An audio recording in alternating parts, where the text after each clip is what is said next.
డబ్బు, అనారోగ్యం, ఉద్యోగం, వ్యాపారం, అప్పులతో బాధపడుతున్నారా? అయితే మీకోసమే మనీ మెడిటేషన్ ప్రోగ్రామ్.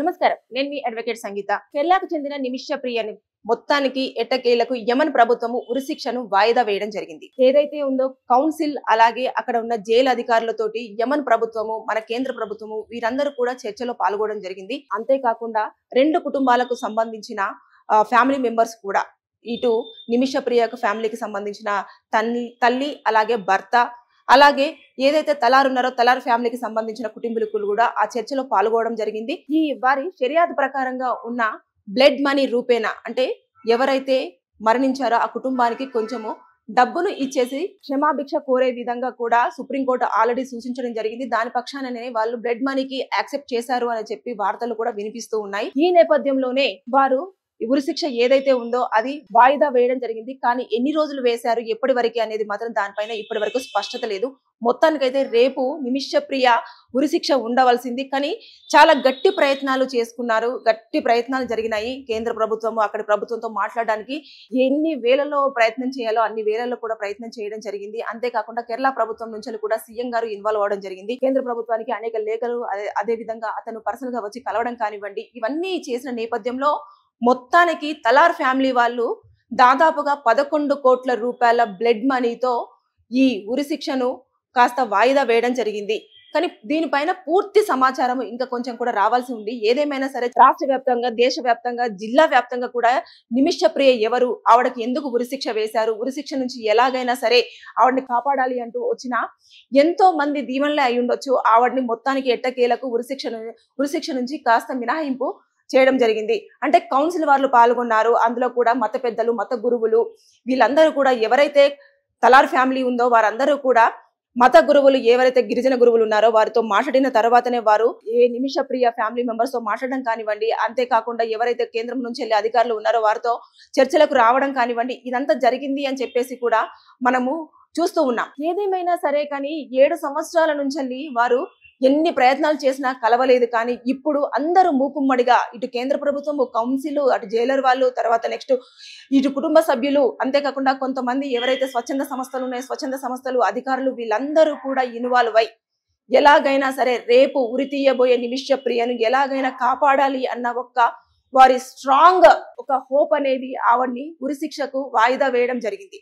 మొత్తానికైతే ఈ ఉరిశిక్ష అనేది క్యాన్సిల్ చేసి రెండు కంట్రీస్ కు ఉన్న సంబంధాలు ఏవైతే యమన్ ప్రభుత్వానికి కానివ్వండి, అలాగే మన ఇండియాకి కానివ్వండి ఉన్న దౌత్య సంబంధాలన్నీ కూడా ఇంకా కొనసాగించాలి. కాబట్టి ఆ నేపథ్యంలోనే ఇటు రెండు అధికారులు కూడా, రెండు కంట్రీస్ కు సంబంధించిన అధికారులు కూడా చర్చలో పాల్గొని దౌత్య సంబంధాలన్నీ కూడా మనం కంటిన్యూ చేయాలి, ఎలాంటి ఇబ్బందులు రాకుండా ఉండాలి అన్న నేపథ్యంలోనే చర్చలు అనేవి చాలా స్ట్రాంగ్ గా జరిగినాయి. దాదాపుగా 2 నుంచి 3 గంటల పాటు చర్చలు జరిగిన తర్వాతనే కుటుంబ సభ్యులు ఆ బ్లడ్ మనీకి 11 కోట్ల బ్లడ్ మనీకి యాక్సెప్ట్ చేశారు అన్న వార్తలు అయితే మనము బయటికి చేసింది. మొత్తానికి ఎట్టకేలకు నిమిష ప్రియ ఈ ఉరిశిక్ష నుంచి బయటపడి మన ఇండియాకి రావడానికి అన్ని ప్రయత్నాలు అధికారులు చేయడం జరుగుతుంది. అంటే అక్కడ ఏదైతే శిక్షను అనుభవించిందో అసలు ఆవిడ తప్పు ఏమీ లేదు, ఏదో అనుకోకుండా ఇచ్చిన ఇంజెక్షన్ వల్ల చనిపోయింది. కాబట్టి దాన్ని మన తరపు నుంచి ఎవరైతే ప్రభుత్వం నుంచి అధికారులు ఉన్నారో వారందరూ కూడా దాన్ని ఎక్స్ప్లెయిన్ చేయడానికి అన్ని రకాల కూడా వారికి ఉన్న కన్వే చేయడం జరుగుతుంది, వారి ఇన్ఫర్మేషన్ ప్రకారం. అలాగే వారు ఎక్కడెక్కడికి వెళ్ళారు, ఎంతెంత ఇన్ఫర్మేషన్ తీసుకున్నారు, ఆ ఇన్ఫర్మేషన్, అలాగే ఏదైతే నిమిష ప్రియకు సంబంధించిన save the Nimisha Priya action దాని కౌన్సిల్ ప్రకారంగా కూడా వచ్చిన ఫండ్స్, ఇవన్నిటిని చూపించారు. ఎంత ఫ్యామిలీ మెంబర్స్ కూడా స్ట్రగుల్ అవుతున్నారు. ఇవన్నీ అంటే తను అనుకోకుండా తన పాస్పోర్ట్ అక్కడ లాక్ అయిపోయింది కాబట్టి పాస్పోర్ట్ తీసుకునే నేపథ్యంలోనే తలార్కి మత్తు ఇంజెక్షన్ ఇవ్వడం జరిగింది. కానీ చంపాలన్న ఉద్దేశం లేదు. ఆ భయపడిన నేపథ్యంలోనే ఆయన్ని పూర్తి స్థాయిలో చనిపోయారు కాబట్టి అక్కడి నుంచి వెళ్ళి శవాన్ని మాయం చేయాలి అన్న ధోరణిలోనే కొంచెం క్యూరియాసిటీగా ఆలోచించారు తప్ప ఇంకా మిగతాది ఏమీ లేదు. ఒకవేళ పారిపోదామని ప్రయత్నం చేసినా కూడా ఇమీడియట్ గా దొరికిపోయారు. సో ఈవిడని కొంచెం క్షమాభిక్ష పెట్టండి, క్షమించండి, దీనికి ఎలాంటి శిక్షలు వేసినా కూడా అనుభవిస్తారు, కానీ ఇలాంటి మరణ శిక్ష మాత్రము ఎట్టి పరిస్థితుల్లో మీరు వెయ్యొద్దు అని చెప్పేసి అధికారులు అనేక రకాల యాంగిల్స్ లో నుంచి కూడా ఈ రెండు అధికారులు, అలాగే కౌన్సిల్, జైలర్స్, రెండు కుటుంబీకుల మధ్యలో కూడా చర్చలు చాలా వరకు జరిగాయి. జరిగిన నేపథ్యంలోనే అన్ని వాదనలు విన్న తర్వాత ఎవరైతే మత పెద్దలు మత గురువులు ఉంటారో వారి నేపథ్యంలో ఈ డిసిజన్ అనేది తీసుకోవడం జరిగింది. సరే, ఇప్పుడు రేపు జరగబోయే ఉరిశిక్ష ఏదైతే ఉందో దాన్ని వాయిదా వేస్తూ మాత్రం మొత్తానికి ఒక స్పందన మాత్రము మనకు వచ్చింది. మొత్తానికి ఆ ఉరిశిక్ష అనేది వాయిదా వేశాము. అది ఎప్పుడు ఉంటుంది, ఎలా ఉంటుంది అనేది కూడా ఇప్పటి వరకు ఎలాంటి లేదు. అంటే ఎన్ని రోజులు వాయిదా వేశారు, అసలు నిజంగానే మొత్తానికి ఉరిశిక్షను మొత్తం రద్దు చేశారా, లేదు అనుకుంటే ఉరిశిక్ష నుంచి మినహాయించి మన ఇండియాకి పూర్తి స్థాయిలో నిమిష ప్రియను తీసుకురావడానికి అన్ని ప్రయత్నాలు చేస్తున్నారా అనే దానిపైన ఇంకా చర్చలు కొనసాగుతూనే ఉన్నాయి. ఇంకా ఈ చర్చలు వీటితో ఇప్పటితో కంప్లీట్ అవ్వలేదు, ఇంకా కూడా కొనసాగే అవకాశాలు ఉన్నాయి. మళ్ళీ ఇంకొకసారి కూడా అధికారులు మళ్ళీ ఒకసారి చర్చకు వెళ్ళడానికి ఉన్నాయి. ఎందుకంటే మనం ఎక్కువగా కూడా యమన్ దేశానికి చాలా వరకు కూడా హెల్త్ పరంగా కానివ్వండి, జాబ్స్ పరంగా కానివ్వండి, అలాగే అక్కడ మ్యాన్ పవర్ పరంగా కానివ్వండి, మనం ఆ దౌత్య సంబంధాలు అనేవి కూడా చాలా ఎక్కువ స్థాయిలో మనం ఇప్పటి వరకు కూడా యమన్ దేశానికి మన దేశం నుంచి చాలా వరకు హెల్ప్ జరిగింది. కాబట్టి అటు నుంచి వెళ్ళి ఆ గవర్నమెంట్ నుంచి వెళ్ళి ఇటు ఈ గవర్నమెంట్ నుంచి ఆ గవర్నమెంట్ అన్ని రకాలుగా కూడా హెల్ప్ తీసుకోవడం జరుగుతుంది. కాబట్టి ఆ నేపథ్యంలోనే ఈ చర్చలు కొంచెం సఫలీకృతమైనాయి అని చెప్పేసి మనం భావించవచ్చు.